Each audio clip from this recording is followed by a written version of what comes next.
President Trump revealed this afternoon that he had planned to attack Iran tomorrow, but is now holding off to let talks move forward. Joe Donlan here now with the latest on the war with Iran. Interesting news. Yes, it is. And word of this decision from the president to hold off on these new strikes comes as new poll numbers show Americans are growing weary of the effects of the war on the economy. President Trump, in a new social media post, said he's not going ahead with a planned attack of Iran tomorrow, saying serious negotiations are now taking place.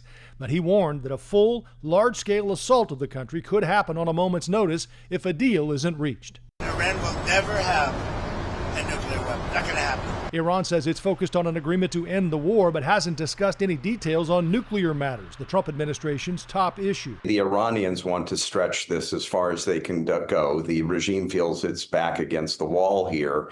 And the longer this continues, as we've seen with these polls coming out that are, pretty terrifying if you're looking at this heading into a midterm election. New CBS News polling shows around 76% of Americans feel concerned about the economy, and more describing gas prices as a financial hardship since the beginning of the war with Iran. Around 2/3 of Americans also view the president's policies as making the economy worse in the short term.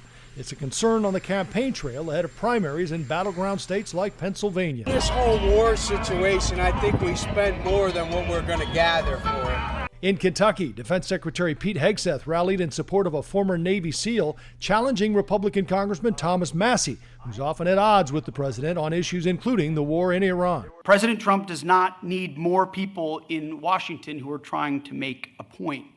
Hegseth is being criticized for campaigning when defense officials traditionally remain apolitical.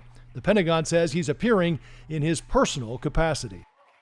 CBS News polling also found that most Americans say they don't have a clear understanding of the situation in the Strait of Hormuz, which is still bottled up, closed down, and impacting the global economy. So for now, things are on hold. The ceasefire continues at the behest of Gulf countries, and it will continue at least for the short term. We'll see what happens later this week. Yeah, and if there are any more talks toward peace. Thank you, Joe. You bet. We'll see you at 5.